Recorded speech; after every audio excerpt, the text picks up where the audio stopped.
Hello प्यारे बच्चों, आज हम कक्षा 8 क्लास 8 संस्कृत सुरभिः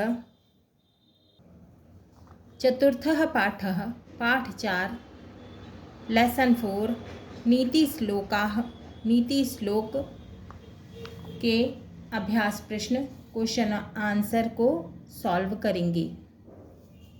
तो पहले हम करेंगे शब्दार्थः।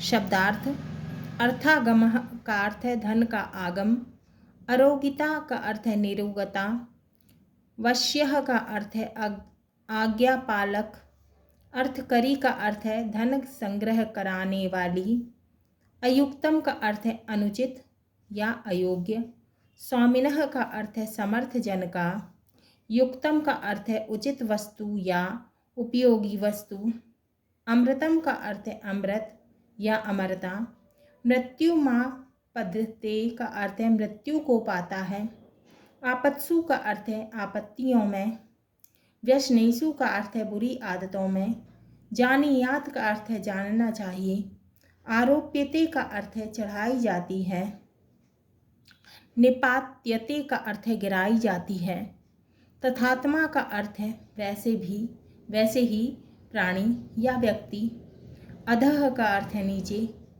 उद्योगे का अर्थ है उद्यम करने पर, दारिद्र्यम का अर्थ है गरीबी, जप्तः का अर्थ है भगवान का नाम लेने वाले का, कलह का अर्थ है लड़ाई झगड़ा, छिद्रम का अर्थ है दुर्बलता गलती बुराई, संगह का अर्थ है आसक्ति,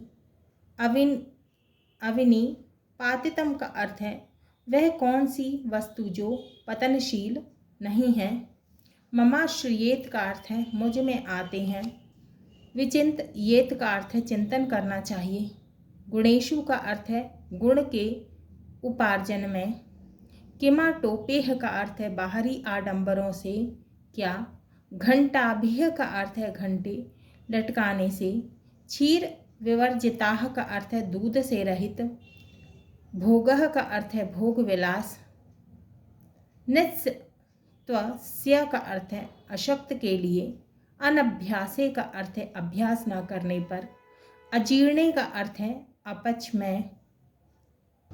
अब हम इसकी भावार्थ या व्याख्या करेंगे। पहला है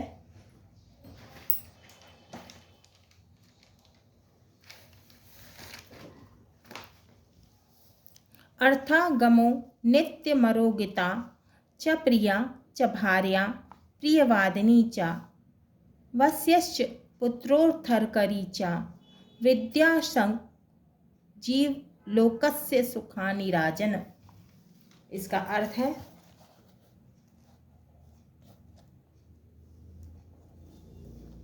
धन प्राप्त हो रहा हो, शरीर निरोग हो, पत्नी प्रिय व मधुर बोलने वाली हो, माने अच्छा बोलने वाली हो, है ना, अच्छा मीठा बोलने वाली हो, पुत्र वश में हो, पुत्र कहना मानते हो, और धन देने वाली विद्या हो, तो हे राजन ये 6 इस संसार के सुख हैं। धन प्राप्त हो रहा हो, शरीर निरोग हो, निरोग माने कोई भी बीमारी ना हो, पत्नी प्रिय व मधुर बोलने वाली हो, अच्छा बोलने वाली हो, पुत्र वश में हो, सभी कहना मानते हो, और धन देने वाली विद्या हो, तो हे राजन ये 6 इस संसार के सुख हैं। दूसरा है आयुक्तम स्वामिनो युक्तम युक्तम नीचस्य दूषणम अमृतम राहवे मृत्युः विषम शंकर भूषणम। दूसरे का अर्थ है समर्थ व्यक्ति के पास गलत वस्तु भी सही हो जाती है।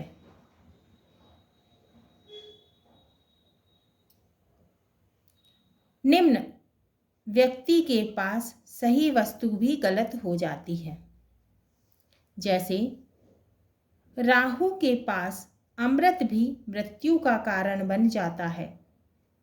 वा विष, जो विष है शंकर जी के गले का आभूषण बन जाता है। तीसरा है अमृतम चैव मृत्युश्च द्वयम देहे प्रतिष्ठितम मृत्युमापदते मोहात् सत्येन पद्धते मृतम। तीसरे का अर्थ है भावार्थ, अमरता और मृत्यु दोनों ही तत्व हमारे शरीर में प्रतिष्ठित हैं, माने स्थित हैं। मृत्यु और अमरता दोनों ही तत्व हमारे शरीर में स्थित है। मोह से मृत्यु तथा सत्य से अमरता प्राप्त होती है। मोह माने लगाव, किसी चीज से ज़्यादा लगाव हो जाए, मोह हो जाए तो क्या है, वो मोह है ना। तो मोह से मृत्यु तथा सत्य से अमरता प्राप्त होती है।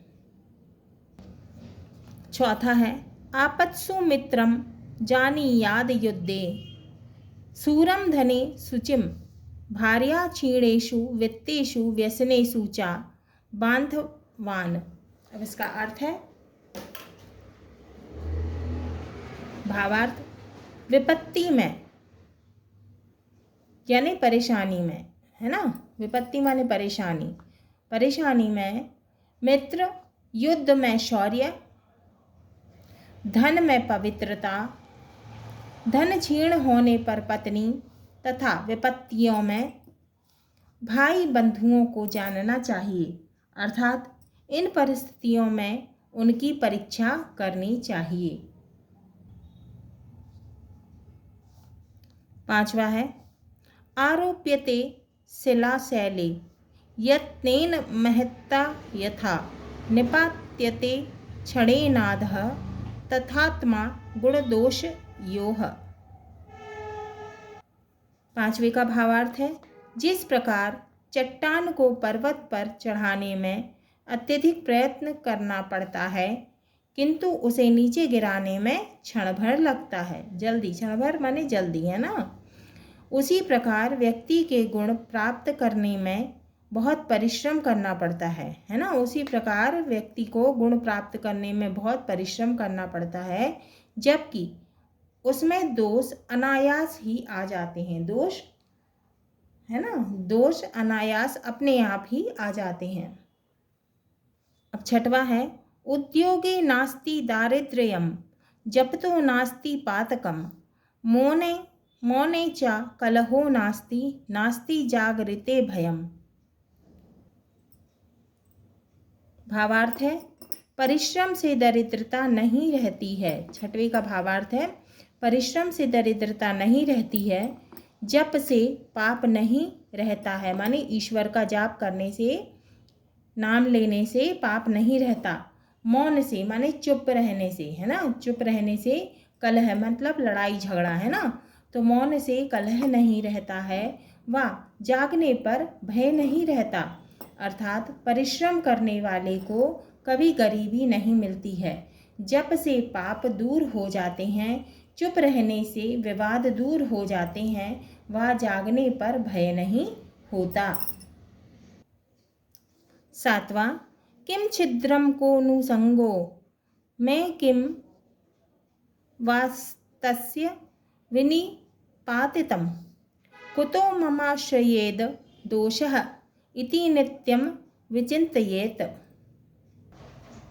सातवें का भावार्थ है मुझे क्या दोष है, मुझ में क्या दोष है, मेरी किसमें आसक्ति है, पतन की ओर ले जाने वाली कौन सी वस्तु है, मुझे दोष कहाँ से आ रहे हैं, इन बातों पर चिंतन करना चाहिए। आठवां गुणेषु क्रियताम यत्नः किमाटोपेह प्रयोजनम विक्रियन्ते न घंटाभिर्गावः क्षीर विवर्जिताः। आठवें का भावार्थ है हमें गुण प्राप्त करने में प्रयत्न करना चाहिए, आडंबरों से क्या प्रयोजन। दूध ना देने वाली गाय गले में घंटी बजने से नहीं बिकती है।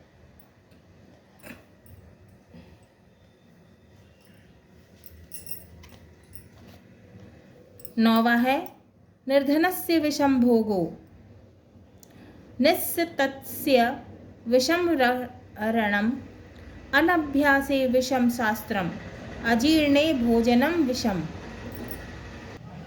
नौवे का हिंदी भावार्थ है निर्धन व्यक्ति के लिए भोग विलास विष तुल्य है, माने विष के समान है। विष माने जहर, जहर के समान है। बलहीन के लिए, जो कमजोर है ना, जिसके पास बल नहीं है, वो क्या है, बलहीन। तो बलहीन के लिए युद्ध लड़ना विषकारी है, माने जहर के समान है। अभ्यास ना करने वालों के लिए शास्त्र विष के समान है, जो अभ्यास नहीं करते हैं तो उनके लिए शास्त्र किसके समान है, जहर के समान है, हानिकारक। और अजीर्ण में भोजन करना विषकारी है, और अजीर्ण में भोजन करना जो है जहर के समान है। अभ्यासः अभ्यास। प्रश्न 1 एक पदेन उत्तरम लिखत। एक शब्द में उत्तर लिखना है। का भार्याः कीदृशी भवेत्।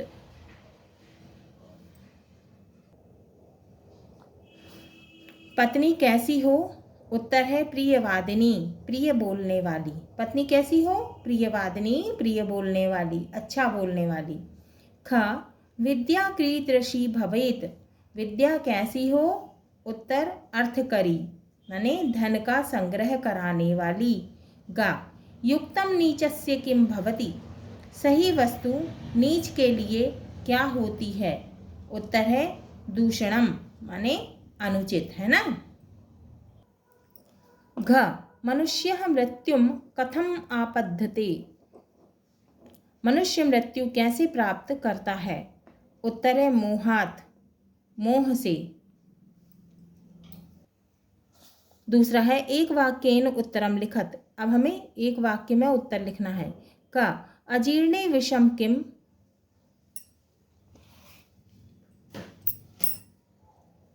उत्तर का अजीर्णे भोजनम विषम। अजीर्ण में भोजन विषकारी है। अजीर्ण में भोजन कैसा होता है, तो उत्तर है अजीर्ण में भोजन विषकारी है। खा दारिद्र्यम कुत्र नास्ति। दरिद्रता कहाँ नहीं होती है। उत्तर उद्योगे दारिद्रता नास्ति। परिश्रम से दरिद्रता नहीं होती।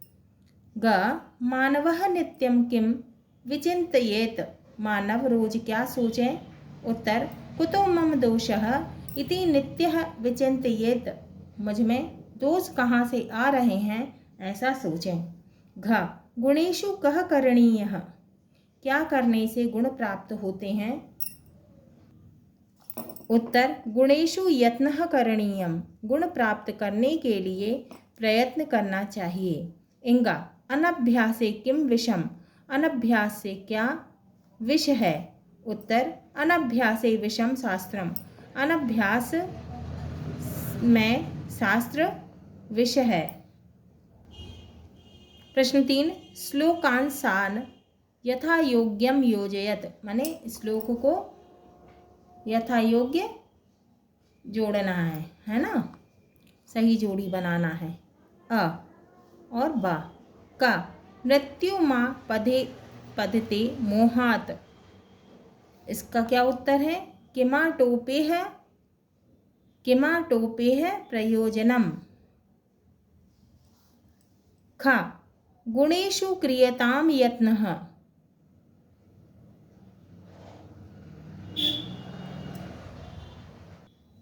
सॉरी, का उत्तर है का मृत्युमापधते मोहात। का उत्तर है सत्येनापधते मृतम। पहले का सत्येनापधते मृतम। ख गुणेषु क्रियताम यत्नः। इसका क्या होगा। किमाटोपेह प्रयोजनम। किमाटोपेह प्रयोजनम। गा अनभ्यासे विषम शास्त्रे। शास्त्रम, अनभ्यासे विषम शास्त्रम, इसका क्या है? अजीर्णे भोजनम विषम, अजीर्णे भोजनम विषम। घ, अमृतम राहवे मृत्युः, फिर क्या आएगा इसका? विषम शंकर भूषणम, विषम शंकर भूषणम। इंगा, उद्योगे नास्ति दारिद्र्यम, क्या आएगा? जपतो नास्ति पातकम, जपतो नास्ति पातकम। प्रश्न 4, शुद्ध वाक्यानाम समक्षम आम, माने शुद्ध वाक्य के सामने हाँ आम, और अशुद्ध वाक्य के समक्षम, अशुद्ध वाक्यानाम समक्षम न अति इति लिखत। तो शुद्ध वाक्य के सामने आम यानी हाँ लिखना है, और अशुद्ध वाक्य के सामने ना लिखना है। का, नित्यम अर्थागमः अरोगिता च इति द्वयम भवेत्, आम हाँ। ख, अमृतम विषम च द्वयम देहे प्रतिष्ठितम, आम हाँ। ग, उद्योगे दारिद्र्यम अस्ति न। घ, व्यसनेषु बान्धवान् जानीयात्, आम।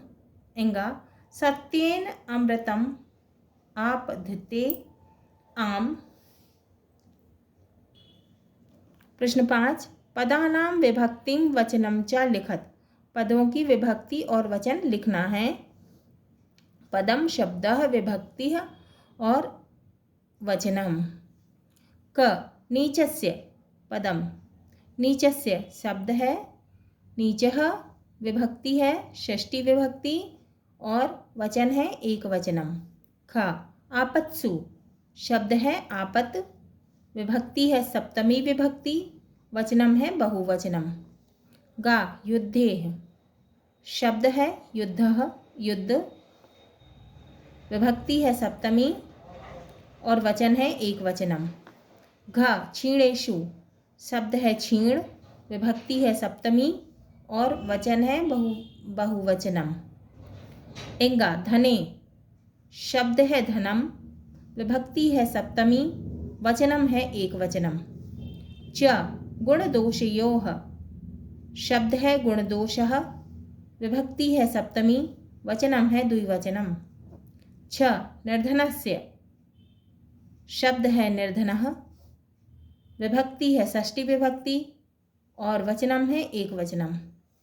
जा, मौने शब्दम है मौनम, शब्द है मौनम, विभक्ति है सप्तमी विभक्ति, और वचनम है एक वचनम। झा, पदम झा, व्यसनेषु शब्द है व्यसनम, विभक्ति है सप्तमी विभक्ति, वचन है बहुवचनम।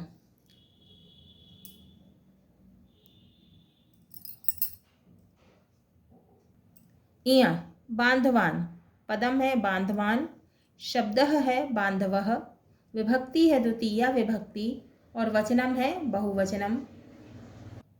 हाँ तो प्यारे बच्चों, ये हमारा चतुर्थः पाठः पाठ 4 नीति श्लोकाः, नीति श्लोक के प्रश्न उत्तर क्वेश्चन आंसर पूर्ण हुए।